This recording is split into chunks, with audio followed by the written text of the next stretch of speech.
সুপ্রিয় শিক্ষার্থীরা, অনেক অনেক শুভেচ্ছা তোমাদেরকে। আশা করি তোমরা সবাই ভালো আছো, সুস্থ আছো। আজকে চলে আসলাম তোমাদের ফিন্যান্স, ব্যাংকিং ও বিমা দ্বিতীয় পত্রের ক্লাসটি নিয়ে।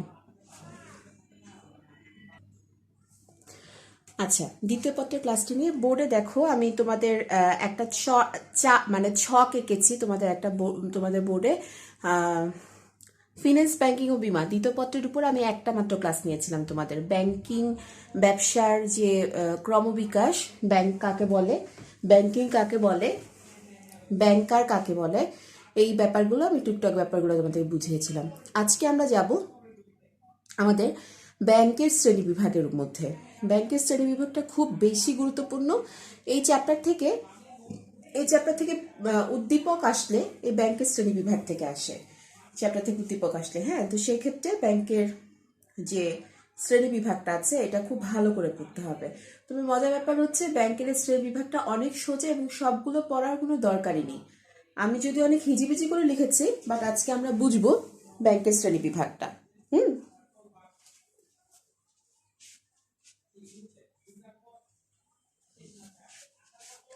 আমরা খেয়াল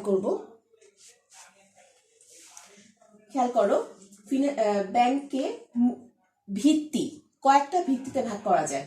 মালিকানার ভিত্তিতে, কার্যভিত্তিক মানে কাজ, সংগঠন, কাঠামো ভিত্তিক। কাঠামোর ভিত্তিতে যে আকার আকৃতিটা কেমন হবে, কাঠামোটা কেমন হবে সেই ভিত্তিতে। তালিকাভুক্তির ভিত্তিতে তালিকাভুক্ত কিনা তালিকাভুক্ত কিনা এই ব্যাপারে তালিকাভুক্তিটা কার কাছে, কেন্দ্রীয় ব্যাংকের কাছে, সরকারের কাছে তালিকাভুক্ত কিনা সেটার ভিত্তিতে। আরেকটা হচ্ছে গ্রাহক সেবার ভিত্তিতে। ওকে, এখন আসলে দেখি আমরা মালিকানার ভিত্তিতে। মালিকানার ভিত্তিতে ব্যাংকে মালিকানার ভিত্তিতে আমরা ভাগ করতে পারি চার ভাগে ভাগ করতে পারি। চারটা ভাগ খুব বেশি গুরুত্বপূর্ণ। প্রথম ভাগের নাম হচ্ছে সরকারি ব্যাংক। নাম থেকেই বোঝা যায় সরকারি ব্যাংক মানে হচ্ছে যে ব্যাংকটা সরকারের মানে যে ব্যাংকের গঠন, নিয়ন্ত্রণ সবকিছু সরকার করে থাকে, সেটা সরকারি ব্যাংক। যে ব্যাংকের গঠন, নিয়ন্ত্রণ, পরিচালনা বা মালিকানা সমস্ত কিছু সরকারের হাতে, তাকে বলে সরকারি ব্যাংক। আবারও বলছি, যে ব্যাংকের গঠন, পরিচালনা, নিয়ন্ত্রণ এবং মালিকানা সমস্ত কিছু সরকারের হাতে, তাকে বলা হয়ে থাকে সরকারি ব্যাংক।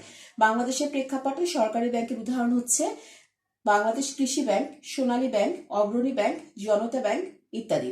বইয়ের মধ্যে উদাহরণগুলো দেওয়া আছে, উদাহরণগুলো আন্ডারলাইন করে রাখবে। উদাহরণগুলো আন্ডারলাইন করবে এই জন্য যে উদাহরণ থেকে অবজেক্টিভ আসতে পারে, এবং উদাহরণ দিলে তুমি যখন উত্তর লিখতে যাবে, তোমার মনে করো অনুভূতিমূলক প্রশ্ন আসলো 2 মার্কের জন্য, অনুভূতিমূলক প্রশ্ন আসলো যে সরকারি ব্যাংক কাকে বলে, উদাহরণ দাও। সেক্ষেত্রে সরকারি ব্যাংক কাকে বলে দিয়ে তুমি উদাহরণ দিলে এখানে ভালো মার্কস পাওয়া যাবে, ফুল মার্কস পাওয়া যাবে। হ্যাঁ, তারপরে বেসরকারি ব্যাংক হচ্ছে যে ব্যাংকের মালিকানা বেসরকারি খাতে, মানে বেসরকারি উদ্যোগে বা ব্যক্তিগত উদ্যোগে, সরকারের কোনো কিছু না। এখানে কোনো ব্যক্তি বা কোনো প্রতিষ্ঠান মনে করো নিজে উদ্যোগী হয়ে, কোনো ব্যক্তি বা প্রতিষ্ঠান নিজে উদ্যোগী হয়ে যখন কোনো ব্যাংক পরিচালনা করে, গঠন করে, পরিচালনা করে, নিয়ন্ত্রণ করে, তখন সেটাকে বলা হয়ে থাকে বেসরকারি ব্যাংক। হ্যাঁ, অর্থাৎ পুরাটাই বেসরকারি উদ্যোগে। আমাদের দেশে বেসরকারি ব্যাংকের উদাহরণ অনেক অনেক আছে। আমরা যে ব্যাংকগুলো দেখি রাস্তাঘাটে চলতে গেলে, হ্যাঁ, যেমন মনে করি Islami bank, prime bank, Rajbangla bank, bank Asia, এগুলো সমস্ত কিছুই হচ্ছে বেসরকারি ব্যাংকের উদাহরণ বা প্রাইভেট ব্যাংকের উদাহরণ। তারপরে চলে যাবো আমরা যৌথ মালিকানাধীন ব্যাংক। যৌথ মালিকানাধীন নাম থেকে বোঝা যায় যৌথ মালিকানা মানে যেখানে সরকারি মালিকানাও থাকবে, বেসরকারি মালিকানাও থাকবে, সেটাকে যৌথ মালিকানা বলি। তোমাদের বইতে ফুল নামটা দেওয়া আছে সরকারি ও বেসরকারি যৌথ মালিকানাধীন। তুমি যদি শুধু যৌথ মালিকানাধীন বলো তাও কিন্তু নামটা হয়। তাহলে এটার সংজ্ঞাটা হবে যে ব্যাংক সরকারি ও বেসরকারি যৌথ মালিকানায় গঠিত, পরিচালিত, নিয়ন্ত্রিত হয়, তাকে হচ্ছে যৌথ মালিকানাধীন ব্যাংক বলা হয়ে থাকে। বাংলাদেশের প্রেক্ষাপটে যৌথ মালিকানাধীন ব্যাংকের উদাহরণ হচ্ছে আইএফআইসি ব্যাংক। তারপরে আইএফআইসি ব্যাংক বাংলাদেশের প্রেক্ষাপটে। আরেকটা যেটা যে আমরা জানি প্রত্যেকটা দেশের কেন্দ্রীয় ব্যাংক সেগুলো হচ্ছে সরকারি ব্যাংক। কেন্দ্রীয় ব্যাংকগুলো সরকারি ব্যাংক হয়ে থাকে। যেমন বাংলাদেশ ব্যাংক পুরোপুরি সরকারি মালিকানায় গঠিত, পরিচালিত। কিন্তু এখানে একটা কিন্তু আছে, আমেরিকার যে কেন্দ্রীয় ব্যাংক আছে ফেডারেল রিজার্ভ সিস্টেম, সেই ফেডারেল রিজার্ভ সিস্টেম ব্যাংকটা কিন্তু পুরোপুরি সরকারি না, সেটা হচ্ছে সরকারি এবং বেসরকারি যৌথ মালিকানাধীন ব্যাংক। সুতরাং যৌথ মালিকানাধীন ব্যাংক হচ্ছে যে ব্যাংক সরকারি এবং বেসরকারি যৌথ মালিকানায় গঠিত, পরিচালিত এবং নিয়ন্ত্রিত হয়ে থাকে তাকে যৌথ মালিকানাধীন ব্যাংক বলে। নেক্সট আসবো স্বায়ত্তশাসিত ব্যাংক। স্বায়ত্তশাসিত ব্যাংক হচ্ছে যে ব্যাংক সরকারের বিশেষ আইন বলে গঠন করা হয়ে থাকে, মানে কোনো একটা নির্দিষ্ট উদ্দেশ্যে বা সরকারের কোনো একটা আইন যে এটা বাস্তবায়ন করতে হলে আমাদের এই ব্যাংকটা প্রয়োজন, এরকম কোনো একটা নির্দিষ্ট আইন বা সংবিধানের কোনো বিশেষ অধ্যাদেশের উপর ভিত্তি করে যে ব্যাংকটা প্রতিষ্ঠিত করা হয় তাকে স্বায়ত্তশাসিত ব্যাংক বলে। হ্যাঁ, এই ধরনের ব্যাংকের উদাহরণ হচ্ছে বাংলাদেশ ব্যাংক অবশ্যই ধরনের ব্যাংকের আওতায় পড়ে, কারণ কেন্দ্রীয় ব্যাংক কোনো নির্দিষ্ট অধ্যাদেশ বা সরকারের আইন বলেই গঠিত, সুতরাং বাংলাদেশ ব্যাংক এটার মধ্যে পড়ে। তারপরে বাংলাদেশ ডেভেলপমেন্ট ব্যাংক, নাম দেখে থাকবে, বাংলাদেশ ডেভেলপমেন্ট ব্যাংক বা বাংলাদেশ উন্নয়ন ব্যাংক, হ্যাঁ এই ধরনের ব্যাংক, রাজশাহী কৃষি ব্যাংক, এই ধরনের ব্যাংক, এগুলো হচ্ছে স্বায়ত্তশাসিত ব্যাংকের উদাহরণ। তাহলে মাথায় রাখতে হবে মালিকানার ভিত্তিতে ব্যাংক 4 প্রকার: সরকারি, বেসরকারি, যৌথ মালিকানাধীন এবং স্বায়ত্তশাসিত। আমরা কার্যভিত্তিকটা কিছুটা পরে পড়বো, কারণ এটা বিশাল বড় একটা গ্রুপ দেখতে পাচ্ছি, এটা আমরা পরে পড়বো। আমরা চলে যাব সংগঠন কাঠামো ভিত্তিক ব্যাংকের মধ্যে। সংগঠন কাঠামোর উপর ভিত্তি করে ব্যাংকে 4 ভাগে ভাগ করা যায়। সংগঠন কাঠামোর উপর ভিত্তি করে ব্যাংকে 4 ভাগে ভাগ করা যায়।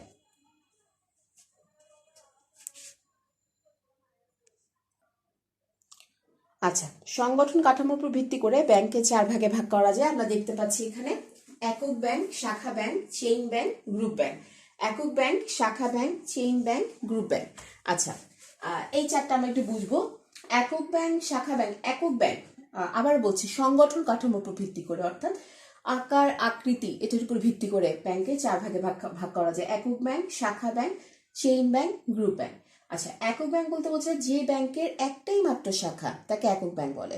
অর্থাৎ একটা অফিসের দ্বারাই ব্যাংকটা নিয়ন্ত্রিত হয়, পরিচালিত হয়, তাকে বলা হয় একক ব্যাংক। এখন একক ব্যাংকের উদাহরণ বাংলাদেশের প্রেক্ষাপটে নাই বললেই চলে। একক ব্যাংকের অস্তিত্ব দেখা যায় মার্কিন যুক্তরাষ্ট্রে। মার্কিন যুক্তরাষ্ট্রে বেশিরভাগ বাণিজ্যিক ব্যাংকগুলাই একক ব্যাংকের ধারণার উপর ভিত্তি করে প্রতিষ্ঠিত, ঠিক আছে। সরি। তারপর হচ্ছে শাখা ব্যাংক। শাখা ব্যাংক হচ্ছে যে ব্যাংক, আমরা বলতে পারি যে ব্যাংক অনেকগুলো শাখা দ্বারা পরিচালিত হয়ে থাকে বা নিয়ন্ত্রিত হয়ে থাকে, তাকে বলা হয়ে থাকে শাখা ব্যাংক। বাংলাদেশে শাখা ব্যাংকের প্রচুর উদাহরণ আমরা দেখতে পাই। শাখা ব্যাংকের উদাহরণ মধ্যে আছে যেমন আমাদের আশেপাশে যে বাণিজ্যিক ব্যাংকগুলো ছড়িয়ে ছিটিয়ে আছে, যে মনে করো ডাচ বাংলা ব্যাংকের কথা বলতে পারি আমরা, সোনালী ব্যাংকের কথা বলতে পারি, রূপালী ব্যাংক। দেখবে এক একটা ব্যাংকের এক এক জায়গায় শাখা আছে। সোনালী ব্যাংকের খিলগাঁও শাখা আছে, সোনালী ব্যাংকের যাত্রাবাড়ি শাখা আছে, সোনালী ব্যাংকের খুলনা শাখা আছে, সোনালী ব্যাংকের মিরপুর শাখা আছে। অনেকগুলো বিভিন্ন জায়গায় শাখা ছড়িয়ে ছিটিয়ে আছে, এগুলোকে বলা হয় শাখা ব্যাংক। যে ব্যাংকগুলা মনে করো বিভিন্ন শাখার দ্বারা পরিচালিত হয় তাকে শাখা ব্যাংক বলে। আর একক ব্যাংক হচ্ছে যে ব্যাংক একটা মাত্র অফিসের দ্বারা পরিচালিত থাকে এবং যে ব্যাংকের একটা মাত্র শাখা থাকে একক ব্যাংক বলা হয়ে থাকে।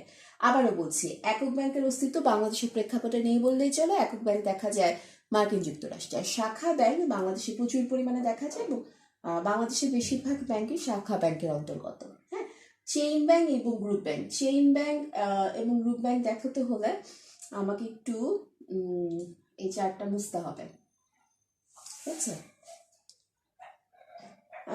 চেইন ব্যাংক এবং গ্রুপ ব্যাংকটা আমি একটু পরে পড়াই, আমাকে এটা মুছে বোঝাতে হবে। চেইন ব্যাংক এবং গ্রুপ, আমি একটু মার্কিং করে রাখলাম, একটু পরে পড়াচ্ছি। তালিকাভুক্তির ভিত্তিতে ব্যাংকে 2 ভাগে ভাগ আছে। এখন কথা হচ্ছে তালিকাভুক্তি কি। তালিকাভুক্তিকে ইংলিশে আমরা বলে থাকি রেজিস্ট্রেশন। যে ব্যাংকগুলো রেজিস্ট্রেশন করে করা হয় তাকে বলা হয় তালিকাভুক্ত, আর যেগুলো রেজিস্ট্রেশন থাকে না সেগুলোকে বলা হয় তালিকাভুক্ত। এখন কার কাছে রেজিস্ট্রেশন করবে? কেন্দ্রীয় ব্যাংকের কাছে বা সরকারের কাছে রেজিস্ট্রেশন করতে হয় ব্যাংকের। হ্যাঁ, যদি কোনো ব্যাংক এরকম রেজিস্ট্রেশন করে তবে তাকে তার মোট জমার একটা নির্দিষ্ট অংশ ব্যাংকে জমা রাখতে হয়। আমরা যখন কেন্দ্রীয় ব্যাংক পড়বো পরে, তখন আমরা এই জিনিসটা খুব ভালো করে পড়বো। বেশি দেরি নাই কেন্দ্রীয় ব্যাংক পড়ার। আমরা হচ্ছে এই মনে করো টি12 পরীক্ষার পরে আমরা কেন্দ্রীয় ব্যাংক চ্যাপ্টারটা ধরবো ইনশাল্লাহ। তাহলে তালিকাভুক্ত ব্যাংক হচ্ছে যে ব্যাংকগুলো তালিকাভুক্ত হয়ে থাকে, কেন্দ্রীয় ব্যাংকের কাছে তালিকাভুক্ত হয়ে থাকে, তাকে বলা হয় তালিকাভুক্ত ব্যাংক। আর যে ব্যাংকগুলো তালিকাভুক্ত হয় না সেই ব্যাংকগুলোকে বলা হয় অতালিকাভুক্ত ব্যাংক। অতালিকাভুক্ত ব্যাংক মানে কিন্তু কি বলবো, যে যেটা অবৈধ অবৈধ ব্যাংক না, অতালিকাভুক্ত ব্যাংকও কিন্তু বৈধ, কিন্তু সেটার উপর জনগণের আস্থা বা বিশ্বাসটা কম থাকে, কারণ তালিকাভুক্ত ব্যাংক রাতারাতি টাকা পয়সা মেরে পালিয়ে যেতে পারে না, কারণ তাদের তালিকাভুক্তি থেকে রেজিস্ট্রেশন থাকে, ওখানে টাকা জমা থাকে। বাট অতালিকাভুক্ত ব্যাংক যেটা খুব সহজে করতে পারে, সেজন্য জনগণের আস্থা এবং বিশ্বাসের পরিমাণটা তালিকাভুক্ত ব্যাংকের উপরে সবচেয়ে বেশি পরিমাণে থাকে। তারপরে যাব গ্রাহক সেবার ভিত্তিতে। গ্রাহক সেবার ভিত্তিতে ব্যাংকে দুই ভাগে ভাগ করা যায়, পাইকারি ব্যাংক ও খুচরা ব্যাংক। পাইকারি ব্যাংক ও খুচরা ব্যাংক হচ্ছে, পাইকারি ব্যাংক বলতে বোঝায় গ্রাহক সেবা, যেটা ভিত্তিটা বলছি তোমাদেরকে। পাইকারি ব্যাংক বলতে বোঝায় বড় ধরনের প্রতিষ্ঠানসমূহে অত্যন্ত ব্যয়সাধ্য এবং উচ্চ প্রযুক্তি ব্যাংকিং সেবা প্রদানের জন্য যে ব্যাংকিং প্রতিষ্ঠান কাজ করে থাকে তাকে পাইকারি ব্যাংক বলে।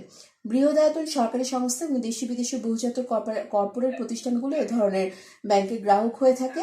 আমাদের দেশে প্রেক্ষাপটে পাইকারি ব্যাংক নাই, কারণ আমাদের দেশে এরকম অহরহ মাল্টিন্যাশনাল কোম্পানি বা বড় বড় প্রতিষ্ঠানগুলো এরকম ব্যাংকের সাধারণত তারা নর্মালি এই সমস্ত ব্যাংকের সাহায্য নিয়ে থাকে, বাট পাইকারি ব্যাংকের সাহায্য নেয় না। যেমন এই ধরনের ব্যাংকগুলো থেকে একটা প্রতিষ্ঠান মনে করো লোন পেতে পারে অনেক অনেক কয়েক হাজার কোটি টাকা, বাট আমাদের দেশে কোনো ব্যাংকেরই এত হাজার কোটি টাকা ঋণ দেওয়ার সক্ষমতা নেই এবং নিয়মও নেই। হ্যাঁ, আমাদের দেশে যেমন বড় বড় কোম্পানি যেগুলো আছে, আমি যদি একটু বলি আমাদের টেলিকম কোম্পানিগুলোর কথা, গ্রামীণ ফোন, রবি, হ্যাঁ এগুলোর কথা, তারা যখন ঋণ নেয় যে কয়েক হাজার কোটি টাকা, তখন তারা করে কি যেন একাধিক ব্যাংক থেকে নেয়, এটা 4-5টা ব্যাংক থেকে তারা ঋণটা কালেক্ট করে থাকে কয়েক হাজার কোটি টাকা এটা।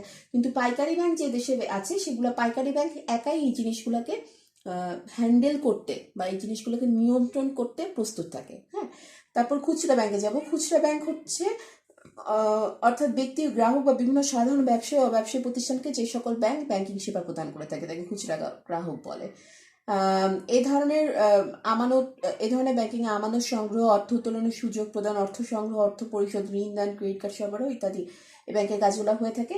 বাংলাদেশের যতগুলো বাণিজ্যিক ব্যাংকগুলো আছে সেই বাণিজ্যিক ব্যাংকগুলোকে আমরা খুচরা ব্যাংকের আওতাধীন বলতে পারি। তার মানে খুচরা ব্যাংকটা বাংলাদেশে অ্যাভেলেবল, পাইকারি ব্যাংক নেই। তালিকাভুক্ত ব্যাংক, অতালিকাভুক্ত ব্যাংক দুই ধরনের ব্যাংকে বাংলাদেশে আছে। একক ব্যাংক বাংলাদেশে নেই, শাখা ব্যাংক বাংলাদেশে আছে। এই তো, আর এখানে 4টা ব্যাংকই বাংলাদেশে আছে। তাহলে আমি এতক্ষণ যেগুলোকে বললাম ভালো করে ভিত্তিগুলো খেয়াল করো। একটা হচ্ছে মালিকানার ভিত্তিতে, একটা হচ্ছে কার্যভিত্তিক, সংগঠন কাঠামো, আকার আকৃতি, একক মানে একটা, শাখা মানে বড়, হ্যাঁ কাঠামো ভিত্তিক, তালিকাভুক্তি আর গ্রাহক সেবার ভিত্তিতে ব্যাংক। এবার আসো আমরা এই দুটো আমরা পরে ধরছি। হ্যাঁ, আমরা আসবো এই জায়গাটাতে। কেন্দ্রীয় ব্যাংক আমরা সবাই জানি প্রত্যেকটা দেশে কেন্দ্রীয় ব্যাংক একটা করে থাকে। কেন্দ্রীয় ব্যাংক হচ্ছে সরকারের ব্যাংক। কেন্দ্রীয় ব্যাংকে একটা সমাজের বা একটা দেশের রাজা, সূর্য অনেক নামে অভিহিত করা হয়ে থাকে। পুরা ব্যাংকিং ব্যবস্থাটাকে নিয়ন্ত্রণ করে থাকে কেন্দ্রীয় ব্যাংক। বাংলাদেশের প্রেক্ষাপটে কেন্দ্রীয় ব্যাংকের নাম হচ্ছে বাংলাদেশ ব্যাংক। বাংলাদেশ ব্যাংক, হ্যাঁ, কেন্দ্রীয় ব্যাংক পুরোপুরিভাবে সরকারি ব্যাংক। বাংলাদেশের যে কেন্দ্রীয় ব্যাংক আছে বাংলাদেশ ব্যাংক, সেটা পুরোপুরিভাবে সরকারি ব্যাংক। বাণিজ্যিক ব্যাংক হচ্ছে যে ব্যাংকগুলো বাণিজ্য উদ্দেশ্যে পরিচালিত হয়, বাণিজ্যের উদ্দেশ্যে গঠিত পরিচালিত হয়ে থাকে। হ্যাঁ, যেমন বাণিজ্য উদ্দেশ্য মানে কি, তারা বাণিজ্য করবে, তারা আমানত রাখবে, জমা রাখবে। মনে আছে তোমাদেরকে ব্যাংকের একটা চিত্র দেখিয়েছিলাম আমি, যে ব্যাংকের কাছে আমানত জমা রাখছে, ব্যাংক আবার ওই টাকাটা ঋণ হিসেবে প্রদান করছে, ঋণ যাকে দিচ্ছে তার কাছ থেকে সুদ পাচ্ছে, সেটা ব্যাংকের প্রাপ্ত সুদ, আর যার কাছ থেকে আমানত জমা রাখছে তাকে যে সুদটা দিচ্ছে সেটা প্রদত্ত সুদ। এই প্রাপ্ত সুদ আর প্রদত্ত সুদের পার্থক্য হচ্ছে ব্যাংকের মুনাফা। এইটা হচ্ছে বাণিজ্যিক ব্যাংকের কাজ। এটাকে বেসিক্যালি বাণিজ্যিক ব্যাংকের চিত্র আমরা বলতে পারি। হ্যাঁ, ওটা বাণিজ্যিক ব্যাংকের প্রেক্ষাপটে তোমরা ব্যবহার করতে পারো। বিশেষায়িত ব্যাংক হচ্ছে এমন কিছু ব্যাংক যেগুলো বিশেষ কোনো উদ্দেশ্যে, বিশেষ কোনো কাজের জন্য বা বিশেষ কোনো কাজের জন্য গঠিত হয়ে থাকে। হ্যাঁ, যেমন মনে করো কৃষি ব্যাংক, আমি শুধু সংক্ষেপে লিখেছি, ব্যাংকগুলোর নাম লিখিনি। কৃষি ব্যাংক হচ্ছে কৃষির জন্য যারা ঋণ দেয়, কৃষির জন্য ঋণ দিচ্ছে, কৃষি খাতে ভর্তুকি দিচ্ছে, কৃষকদের সুবিধা অসুবিধার কথা খেয়াল রাখছে, এগুলোকে বলা হয় কৃষি ব্যাংক। হ্যাঁ, তারা কিন্তু কখনো গৃহ সংস্থান খাতে যাবে না, যে কেউ বাড়ি করার জন্য ঋণ দিবে, কৃষি ব্যাংক সেখানে ঋণ দিবে না। শিল্প করার জন্য ঋণ দিবে, কৃষি ব্যাংক সেখানে ঋণ দিবে না। কৃষি ব্যাংক শুধু কৃষি খাতের জন্য ঋণ দিবে। কৃষি ব্যাংক শুধু কৃষকদের, মানে কৃষি খাতে এরা সার, বীজ ইত্যাদি এই সমস্ত জিনিসপত্র সংস্থান করবে, কিন্তু অন্য কোনো খাতে না। বাংলাদেশের প্রেক্ষাপটে কৃষি ব্যাংকের উদাহরণ হচ্ছে বাংলাদেশ কৃষি ব্যাংক, রাজশাহী কৃষি উন্নয়ন ব্যাংক, এগুলো হচ্ছে কৃষি ব্যাংকের উদাহরণ। তারপরে শিল্প ব্যাংক, যেগুলো শিল্প খাতকে লক্ষ্য করে বা শিল্প খাতের উন্নয়নের জন্য যে সমস্ত ব্যাংক গঠিত, সেগুলোকে বলা হচ্ছে শিল্প ব্যাংক। বাংলাদেশের প্রেক্ষাপটে শিল্প ব্যাংকের উদাহরণ হচ্ছে BDBL, Bangladesh development bank limited. এটা হচ্ছে বাংলাদেশের শিল্প ব্যাংক। তারপর আছে সঞ্চয়ী ব্যাংক, যারা সঞ্চয়কে উদ্বুদ্ধ করে থাকে, হ্যাঁ, এরকম তারা হচ্ছে ডাকঘর সঞ্চয়, যেমন ডাকঘরে সঞ্চয়ী হিসাব খোলা যায়, ডাকঘর সঞ্চয়ী ব্যাংক এরকম একটা ব্যাংক আর কি, যারা সঞ্চয়ী প্রবণতা গড়ার জন্য জনগণকে উদ্বুদ্ধ করে থাকে। বিনিয়োগ ব্যাংক, যারা বিনিয়োগে উৎসাহিত করে, তাদের কাজই হচ্ছে শুধু বিনিয়োগ করা, হ্যাঁ, যেমন বিভিন্ন প্রতিষ্ঠান সমূহের যে মূলধন সরবরাহ বা মূলধন সংকীর্ণতায় ভোগে, তখন এই সমস্ত ব্যাংকগুলা করে কি, বিনিয়োগ ব্যাংকগুলা করে কি, তাদেরকে দীর্ঘমেয়াদী বিনিয়োগে সাহায্য করে থাকে। এটার বিনিময়ে তারা অবশ্য বড় হারে বা একটা বড় পার্সেন্টেজ সুদও গ্রহণ করে থাকে। ইনভেস্টমেন্ট কর্পোরেশন অফ বাংলাদেশ বা আইসিবি, কারণ বাজারের শাখা, মেইন অফিস আইসিবি এর গেলে দেখবে কখনো আইসিবি হচ্ছে বিনিয়োগ ব্যাংকের একটা উদাহরণ, হ্যাঁ, বিনিয়োগ ব্যাংকের একটা উদাহরণ। মিশ্র ব্যাংক হচ্ছে যে ব্যাংকটা একসাথে কি করে, জনগণ আমানত গ্রহণ করে এবং ঋণ মঞ্জুর করে তাকে, এবং বিভিন্ন লাভজনক খাতে এটাকে বিনিয়োগ করে। অর্থাৎ মিশ্র ব্যাংকে আমরা বলতে পারি সঞ্চয়ী ব্যাংক এবং বিনিয়োগ ব্যাংক এই দুটার মিশ্রণ হচ্ছে মিশ্রয়ী ব্যাংক, অর্থাৎ সঞ্চয়ী ব্যাংক এবং বিনিয়োগ ব্যাংকের মিশ্রণ হচ্ছে মিশ্রয়ী ব্যাংক। এই ধরনের ব্যাংকগুলো সঞ্চয়ের কাজে করে, সঞ্চয় গঠনের কাজে করে, আবার বিনিয়োগের ক্ষেত্রেও তারা হেল্প করে থাকে, সাহায্য করে থাকে। আচ্ছা, তারপরে আছে সমবায় ব্যাংক, আমার বলার কিছু নেই, সমবায় যারা সাহায্য করে। বিনিময় ব্যাংক আছে, আমদানি রপ্তানিতে স্পেশালি আমদানি রপ্তানির জন্য তারা সাহায্য করে থাকে, সেই ধরনের ব্যাংকগুলোকে বলা হয়ে থাকে আমদানি ব্যাংক, হ্যাঁ। আচ্ছা, তারপরে আছে মনে করো, ওকে, তো আমরা বলছিলাম সমবায় ব্যাংক, বিনিময় ব্যাংক, আমদানি রপ্তানি ব্যাংক, ক্ষুদ্র কুটির শিল্প ব্যাংক, এগুলো সব বিশেষ উদ্দেশ্যে গঠিত, হ্যাঁ, বিশেষ উদ্দেশ্যে গঠিত। এছাড়াও এখানে আছে কর্মসংস্থান ব্যাংক, গৃহসংস্থান ব্যাংক হচ্ছে গৃহ তৈরি করার জন্য যারা ঋণ দেয়। কর্মসংস্থান ব্যাংকের নাম দেখে থাকবে ভোক্তা ব্যাংক, গ্রামীণ ব্যাংকের কথা তোমরা জানি, ক্ষুদ্র ঋণ প্রকল্প নিয়ে যারা কাজ করছে, এবং এটার জন্য গ্রামীণ ব্যাংক এবং ডক্টর মোহাম্মদ ইউনূস যৌথভাবে নোবেল পুরস্কার পেয়েছেন বাংলাদেশ থেকে। আচ্ছা, তাহলে এই ব্যাংকগুলা, এই যে কৃষি, শিল্প, সঞ্চয়, এরা হচ্ছে সমস্ত সকলেই নির্দিষ্ট কোনো একটা উদ্দেশ্যে ব্যাংকিং কার্যক্রম পরিচালিত করে, জন্য এদের ব্যাংকিং ব্যবস্থাটাকে বলা হয়ে থাকে বিশেষায়িত ব্যাংক। এছাড়া আরো কিছু আছে অন্যান্য ব্যাংক। অন্যান্য ব্যাংক বলতে বোঝায় দেশি ব্যাংক, অন্যান্য ব্যাংকের মধ্যে আছে দেশি ব্যাংক, আঞ্চলিক ব্যাংক, গোষ্ঠী উন্নয়ন ব্যাংক, আন্তর্জাতিক ব্যাংক। দেশীয় ব্যাংক হচ্ছে আধুনিক ব্যাংক, মানে দেশীয় ব্যাংক হচ্ছে এরা মনে করো গ্রামীণ সমাজে এখনো যাদের প্রচলন রয়েছে, মহাজন যারা ছোটখাটো ঋণ দিয়ে থাকে, হ্যাঁ, বা বেনিয়া গোষ্ঠী নাম ছিল আগে, তোমরা হয়তো জানবে না, বাট মহাজন নামটা তোমাদের কাছে পরিচিত। সেই মহাজনদেরকে বলা হয় এখনো দেশীয় ব্যাংক, যদিও তারা কোনো কি বলবো প্রাতিষ্ঠানিক ব্যাংক না, যে ইট কাঠ পাথর দিয়ে তৈরি করা কোনো ব্যাংকে তারা বসে না, বাট তারা ছোট একটা কাঠের বাক্স নিয়ে বসে তারা ব্যাংকিং কার্যক্রম চালায়, ঋণ দেয়, চড়া সুদে ঋণ দিচ্ছে, মানুষের টাকা বন্ধক রাখতেছে, এরকম দলিলপত্র বন্ধক রাখা, এই সমস্ত কাজগুলো করে থাকে। আঞ্চলিক ব্যাংক, কোনো অঞ্চলের উন্নয়নের জন্য কোনো ব্যাংক যখন প্রতিষ্ঠিত হয়, কোনো বিশেষ অঞ্চল, যেমন আমরা এডিবি ব্যাংকের কথা বলতে পারি, এশিয়ান ডেভেলপমেন্ট ব্যাংক, যেটার সদর দপ্তর তোমার শ্যামলীতে। এডিবি ব্যাংকটা এশিয়ার যে দেশগুলো আছে তাদের জন্য প্রতিষ্ঠিত, তাদের ডেভেলপমেন্টের জন্য প্রতিষ্ঠিত। এছাড়াও আছে গোষ্ঠী ব্যাংক, কোনো নির্দিষ্ট গোষ্ঠীর উন্নয়নের জন্য যে সমস্ত ব্যাংক, যেমন আইডিবি। তারপর answer VDP bank, answer VDP ব্যাংকের কথা জানো, আমাদের কলেজের ঠিক সামনে আনসার ভিডিপি ওদের সদর দপ্তর।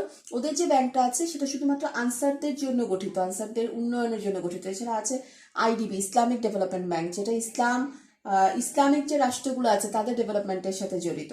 আন্তর্জাতিক ব্যাংক, যে সমস্ত ব্যাংক আন্তর্জাতিক বিভিন্ন ইস্যুতে বিভিন্ন দেশকে সহযোগিতা করে থাকে তাদেরকে বলা হয় আন্তর্জাতিক ব্যাংক, যেমন আমরা বলতে পারি ওয়ার্ল্ড ব্যাংকের নাম।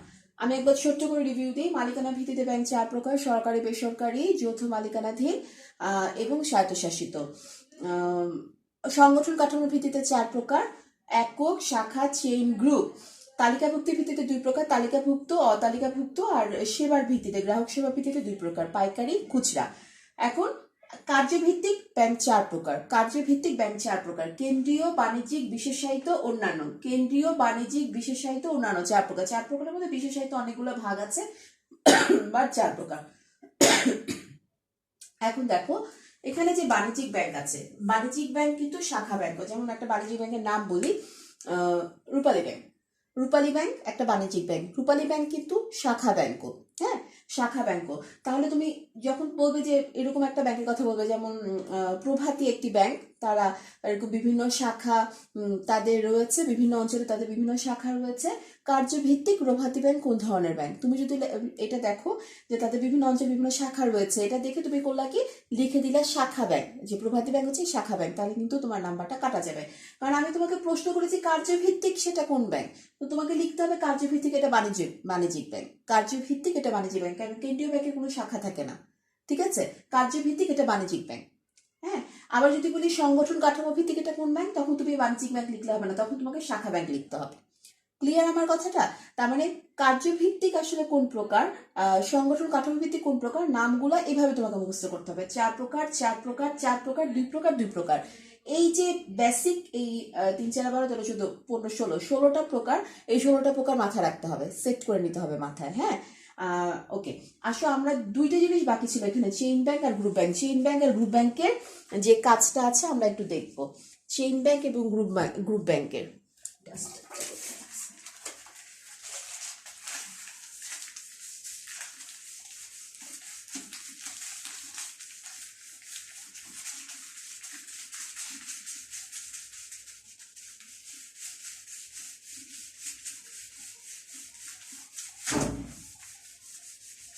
চেইন ব্যাংক এবং গ্রুপ ব্যাংক। প্রথমে চেইন ব্যাংক।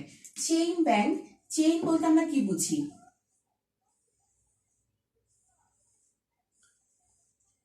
এই টাইপের কিছু জিনিসকে বুঝি, যেটা একটা আরেকটার সাথে জড়িত থাকে, নাকি চেইন ব্যাংক তো এটা বুঝি আমরা। চেইন বলতে তো আমরা এটাকে বুঝি না, চেইন বলতে আমরা এটাকে বুঝি না, চেইন বলতে আমরা বুঝি এটাকে। ঠিক আছে, অর্থাৎ একই আকৃতির হতে হবে, একটা গোল হবে, একটা লম্বা হবে, এটা কখনো চেইন হয় না, এটা চেইন হয় না। একই আকৃতির অনেকগুলো জিনিস এবং সমপরিমাপের, হ্যাঁ, অনেকগুলো জিনিস যখন একটা একের সাথে যুক্ত থাকে তখন আমরা তাকে বলি চেইন, তখন আমরা সেটাকে বলি চেইন। এবং চেইন ব্যাংক বলতে বোঝায় সমজাতীয় কতগুলো ব্যাংক। হ্যাঁ, সমজাতীয় বলতে একটা ব্যাংকের আকার, মনে করো সমজাতীয় বলতে বোঝাচ্ছে যে একটা ব্যাংকের আকার বলতে কিন্তু আমরা মূলধনকে বোঝাই মোটামুটি। হ্যাঁ, আকার বলতে আমরা মূলধনকে বোঝাচ্ছে, মনে করো একটা ব্যাংকের মূলধনের পরিমাণ হচ্ছে 500 কোটি, 500 কোটি, আর একটা ব্যাংকের মূলধন 600 কোটি, একটা ব্যাংকের মূলধন হচ্ছে 800 কোটি। এরা হচ্ছে সমজাতীয় হতে পারে। বাট এখানে যদি আরেকটা ব্যাংকের মূলধন আমি দেখাই, এখানে মনে করো 3000 কোটি, এটা কিন্তু এটা সমজাতীয় না, ও কিন্তু ওদের সমজাতীয় না। তাহলে এদের মধ্যে যে ব্যাংকিং ব্যবস্থাটা গড়ে উঠতে পারে সেটাকে আমরা বলবো চেইন ব্যাংক। এদের মধ্যে যে ব্যাংকিং ব্যবস্থা অর্থাৎ সমজাতীয় বা সম আকার সম্পূর্ণ ব্যাংক